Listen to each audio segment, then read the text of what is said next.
have talked about your blood vessels. We've talked about your heart. The third piece of your circulatory system that we still have to discuss is your actual blood. So we've talked about all of the structures that hold your blood and pump your blood.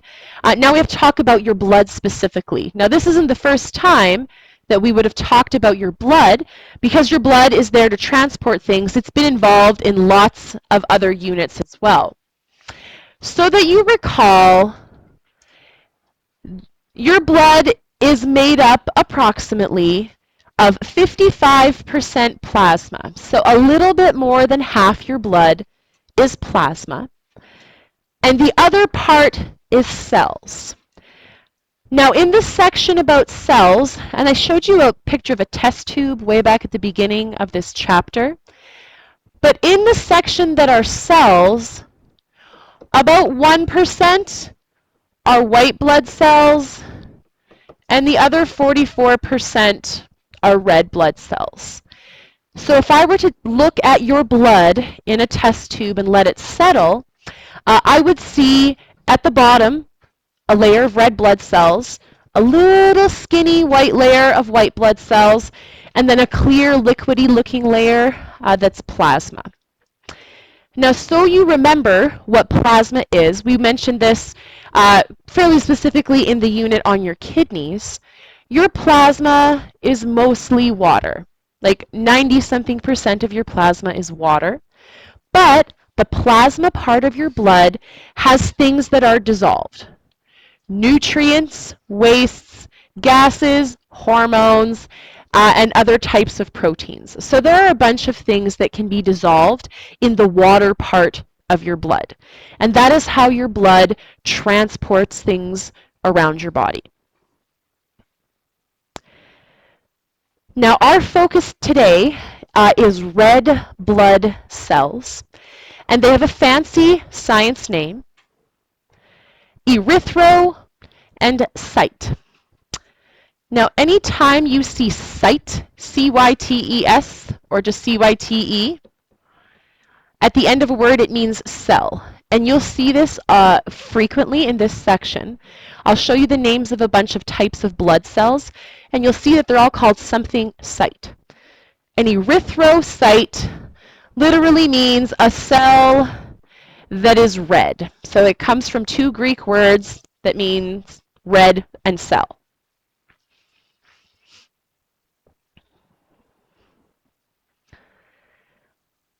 Now I'm going to describe to you some of the characteristics of red blood cells. And it's not just so that you can remember them, but so we can compare differences between red blood cells and white blood cells.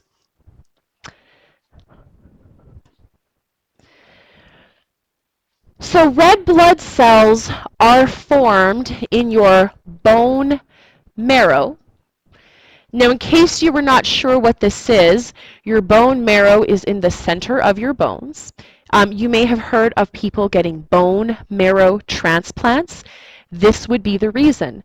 If you have a blood condition where there is something wrong with your red blood cells or even your white blood cells, which can also be made in your bone marrow, having a bone marrow transplant will change the way your blood cells are formed. And so if you have defective or deficient blood cells, a bone marrow transplant is done to correct that.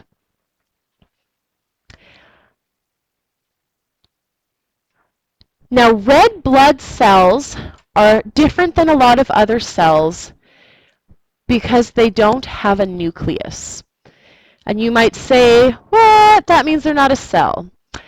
You might remember, I don't know, you might remember learning in Science 10 that when cells are part of a multicellular organism, they don't always have to perform all of the life functions. And so red blood cells do not have a nucleus because their function is really focused on transport, specifically the transport of gases, which we already saw in Chapter 7. They live about 120 days. So each red blood cell that your body produces in your bone marrow is going to last for about 4 months.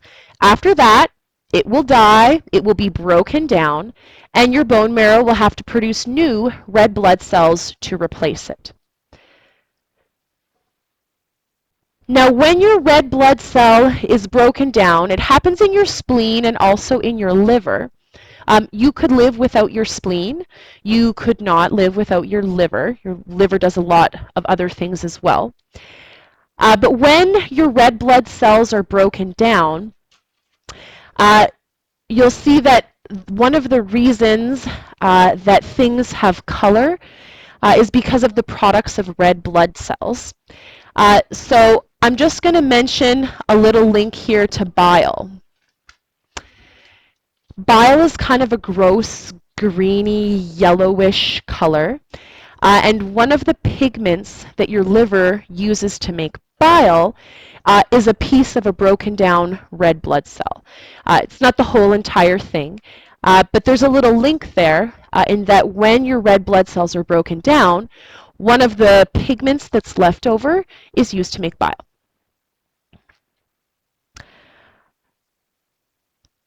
Now, your red blood cells, we already know, have hemoglobin, which is specifically a protein. It has a strong attraction for oxygen. And so I'm not going to repeat the whole CO2 and oxygen story again, other than to remind you, you know that your red blood cells are the part that are carrying most of the oxygen in your body. If you remember when we talked about gases, 99% of the oxygen that's transported in your blood is attached to hemoglobin. Now, red blood cells stay in vessels. I mentioned way back at the beginning that your circulatory system is considered closed in some cases. So this is an example of a closed system. Your red blood cells are not supposed to leave the blood vessels. They only do if there is damage. So if you remember, red blood cells are not supposed to go through the filter in your kidney. They're not supposed to be able to fit through the glomerulus into Bowman's capsule. If they do, it means that you have damage. And it's the same thing anywhere else in your body. It's supposed to stay in your blood vessels. Now, they're shaped like a bagel, and I put a picture of them so that you could see. I actually think that a better word would be one of those Campino candies, because they don't have a hole in the middle like a bagel does. They're wider on the outside and flatter in the middle. So sometimes people say a lifesaver, sometimes people say a bagel. As long as you get the idea that they're puffy on the outside and kind of flat in the middle. The reason they're shaped like this is it gives them a smaller size so they can fit through the capillaries. And capillaries are very small, but it maintains their surface area. So red blood cells have lots of surface area, but they're very thin, especially in the middle, so they don't have a lot of volume. And so they need that so they can move through tiny blood vessels, but also so that they can perform a lot of gas exchange. Now, the next point is one that I'll explain a little bit further. It says that the lower the oxygen concentration in the air, the greater the RBC, so red blood cell, RBC, red blood cell production by the bone marrow. And I'm going to mention something that is called high altitude training. Sometimes people refer to this as blood doping. It's a thing that athletes do because when you are at a higher altitude, there is naturally less oxygen in the air. And so if you do a lot of your training at a high altitude, and it would have to happen over a fairly lengthy period of time, like one day at high altitude is not going to change things. But over time, being at a high altitude where there's less oxygen in the air will stimulate your bone marrow naturally to produce more red blood cells. Now, people will choose to do this purposefully in order to increase their red blood cell production. The thought would be more red blood cells, more oxygen, more cellular respiration and muscle contraction that can happen. So there are regulations about this, but it's actually a really hard thing to measure and to catch because it's not a substance that you're taking. It's you stimulating your body to make more red blood cells. And so a question that is sometimes asked, you'll see there's a question about it in your textbook, and I like this, that's a question I use sometimes, is to ask why a person would do that. What would be the purpose of doing high altitude training? And it's so that your bone marrow is stimulated to produce more red blood cells. So I would be interested in you knowing what is being stimulated. It's your bone marrow. Why it's stimulated, lower oxygen content, what the result is, more red blood cells, and why an athlete would care about that. So you would need to make the link between red blood cells and performing athletic tasks. But that would be a realistic question that I could ask you about. Would anybody like to ask something about that? Now the thing where there'll really be the most detail about your red blood cells is this bit about blood types. There are 4 major blood types in the system that we'll talk about. If you read the internet, I'm saying it like it's a book, if you look up blood types on the internet, you'll see that there are a number of ways to classify people's blood types. We are going to focus on the A, B, and O system. That's the one that's commonly used in medical settings here. It is not the only way to categorize your blood. It's just the one that I want you to know about. The idea is that there are protein markers on your red blood cells, and that will help determine what type of blood you have, whether you have A, B, AB, or O. So I'm going to show you a couple of charts, one to illustrate what each blood type is like, and another to illustrate what happens when people donate blood. Now in your textbook, just so that you know, the information about blood and blood types is on page 296.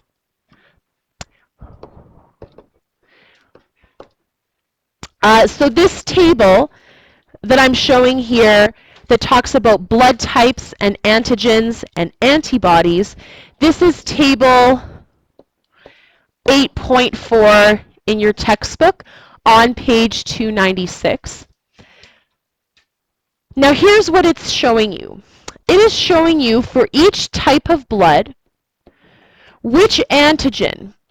So an antigen is a protein marker on your red blood cell.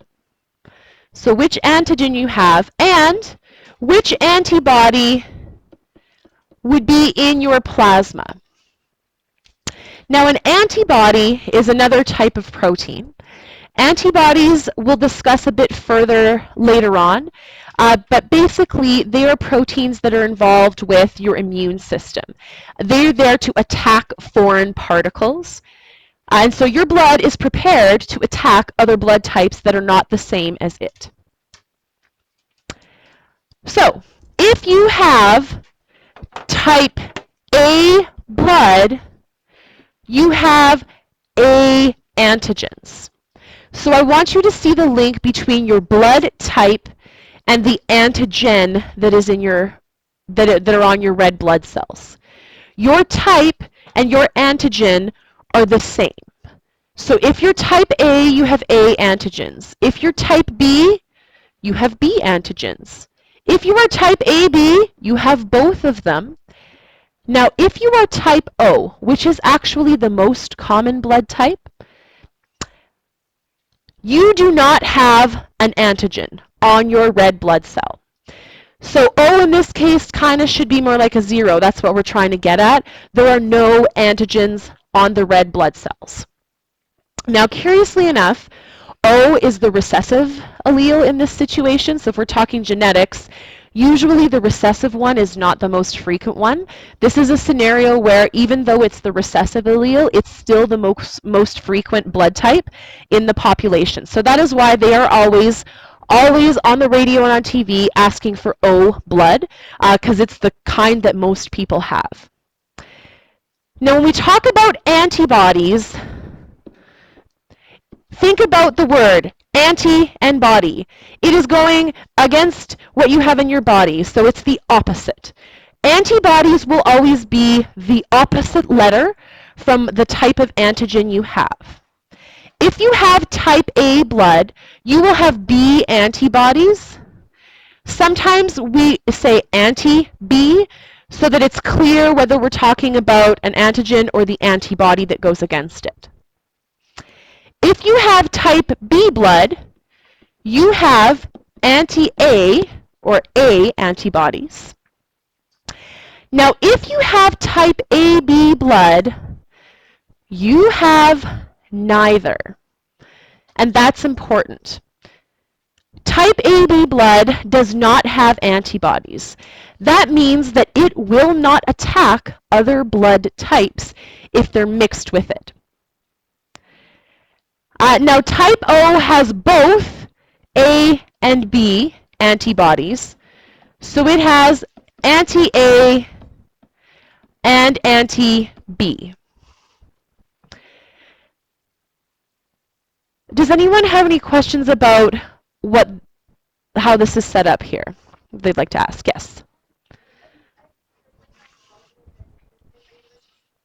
I am. So she's asking about positive or negative, and it's actually on the bottom of this screen. So I'll go there now.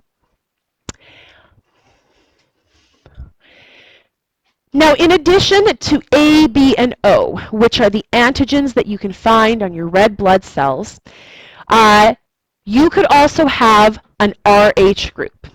So underneath here, I explain the ABO group. You have antigens that are proteins. They're found on your red blood cell membrane.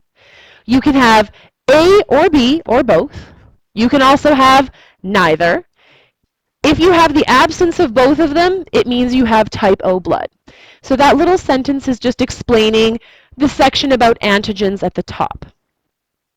Now, in addition to type A or B or O, we also generally, medically, add a positive or a negative.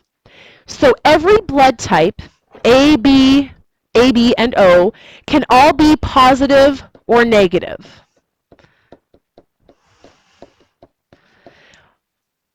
So the two things are sort of separate one from the other. You're either A or B or O, but you're also either positive or negative, and there's no relationship between them. If you're type A, it doesn't necessarily mean that you're positive. You could be A positive or A negative. Now this is called the RH group. It's rhesus factor. It's named after monkeys that they figured it out in. But the RH group is another protein on the red blood cell membrane. So it's like an antigen, it's just a different category of antigen. If you have positive blood, it means you have the protein. If you are negative, it means you don't have it. So realistically, there are three proteins that we could be talking about: A, B, and the rhesus factor. And you can have any combination of them.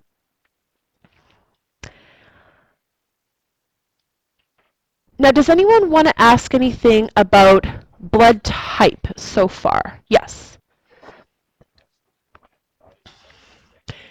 Well, it depends on what perspective you're looking at it from. The question was, because AB has no antibodies, is that bad or good? It's good if they want to receive blood. Their blood is not so great for donating, but we'll see that we're going to call A, B, and O by a special term because they have the word neither in one of those spots. It actually makes them more useful for blood donations than perhaps other types. And that's my next slide, so I'll just maybe answer her question first. AB negative? It's AB for sure. I'm pretty sure it's negative. So that you know, it is fairly common for people to have the rhesus factor. I can't think of the percent for rhesus factor, so I don't want to say for sure that it's AB negative that's the most rare, but I'm pretty sure that it is. I know for sure that O positive is the most common type of blood, and I know that because that's my blood type, and so I feel like it's easier for me to remember that. If you don't know your blood type, there are a couple of things you could do to figure it out. One, you could ask your doctor to type it. I found out that they would charge me money to do that, and I was like, well, that's silly. So I asked my mom, and she knew. Your parents might know. If your parents don't know, but they know their own blood type, you could actually figure out what the most likely blood type for you to have is, because blood type is genetically determined. So for example, if both of your parents have type O blood, so do you. If you don't, one of your parents isn't one of your parents, then that would be the thing I would say, or something weird happened. But two people who have type O blood should have all children who have type O blood as well, because it's recessive. The next chart that I'm going to show you is not one that is specifically found in your textbook, and it's going to show you who can give blood to who reasonably without the very real risk of rejection happening. Oh yeah, before I do that, I put a picture here so that you could visualize what an antigen and what an antibody is. Now this is cartoonicized quite a bit. You do not have little tiny letter A's attached to your red blood cell. This is just so you can visualize that antigens are little things sticking off of your red blood cells, and antibodies are little pieces, they're usually shaped like a Y, that are in your blood that could attach to those proteins on the surface of your red blood cell. So that you can see how type A has A antibodies, type B has B, type AB has both, type O has none. And then it shows you in the plasma what the antibodies would look like. A and B antibodies look more or less the same in terms of shape. They're not actually orange and purple with fluorescent green writing on them. So this is all just colorful for fun. The only thing that's really true is that your red blood cells really are red. Now, if you're looking for a picture that looks like this, this is similar to figure 8.30 in your textbook, although this one is a little bit more colorful, which is why I put it up on the screen. So my actual point here, blood type matching. So let's focus on the top part first, where there's a chart. If you look at this chart, I'm trying to illustrate who can give blood to who. So we have AB, AB, and O, AB, AB, and O. And we're taking a look at what is in the blood of each person and what is happening. What I want you to notice first is that when I mix A blood with A blood, that's a match. That's good. People who have type A blood can give or receive blood to other people that have type A blood. So A and A go together, and the same is true anytime two people have the same blood type. Now, if we look at this chart, the donor's blood are the letters that go down the left side.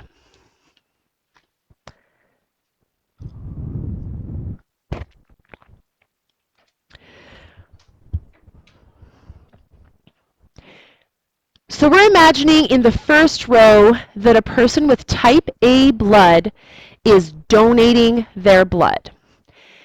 And what we'll see is that type A blood could donate blood to type A, but they could not donate blood to type B.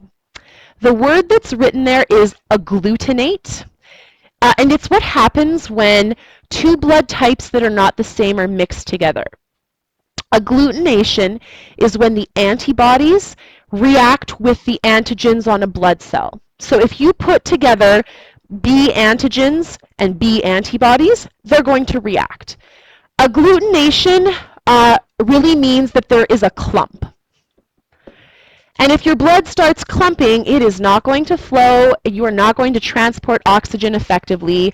It's probably going to cause a clot. It's not going to work out well for you. Now notice that type A blood could be donated to type AB. Type AB blood has no antibodies to attack other blood types. So we have another match. Now type O blood would attack type A blood. It has antibodies for it. And so if I have type A blood, I could only give blood to someone who has type A or type AB. For type B blood, I could only give blood to type B or type AB. That's a match. If I have type O blood, notice how it says match everywhere. That's because type O blood doesn't have any proteins on the surface of its red blood cells. So other blood types will not attack those blood cells. So when we're thinking about blood transfusions and blood type matching, the thing that we always want to consider are the antibodies in the receiver and the proteins in the donor. It's true that a reaction could happen the other way around, but normally when you donate blood, they separate your blood cells from your blood plasma, and you're actually only donating blood cells to somebody when you're donating blood in that particular way. And so that's the match that we consider. What antibodies do the receivers have? What proteins do the donor's blood have? If there is no agglutination reaction that occurs, then it's a match. The antibodies in the receiver's blood could attack the proteins in the donor's blood. That's always what we're worried about. That if you receive blood, your antibodies will attack the new blood cells. That's the concern that we're looking for. So, type O we call universal donor. Why? Well, if you look at the chart, anybody could receive blood from someone who's type O. Type O does not have any antigens on it. That means that no other blood type should realistically attack it. Type AB blood is called the universal receiver because it does not have antibodies, so it should not attack any other blood type. So, you will hear on the radio them say, there is a special need for O-negative blood. The big reason is that O is the universal donor, and very specifically, O-negative is the universal donor. Now why? If we look underneath, I explain the rhesus factor.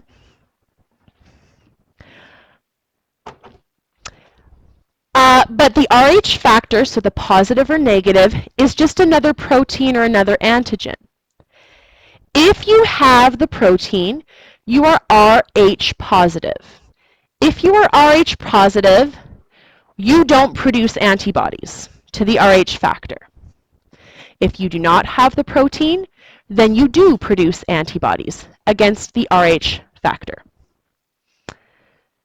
So the idea is that Rh negative cannot receive Rh positive blood, but the other way around is okay.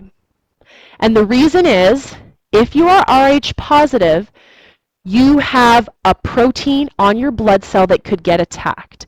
If you're Rh negative, you don't. There's nothing for another blood type to attack. So technically, O positive is the universal donor, or sorry, O negative is the universal donor, and AB positive is the universal receiver. Someone who is AB positive will have no antibodies for A or for B or for the rhesus factor. So rather than make you memorize 8 blood types, I made a chart with 4 and then I just added the positive and negative on afterwards. As long as you know someone who is positive cannot give their blood to someone who is negative, that is the key thing with the rhesus factor. Does anyone want to ask any questions about this?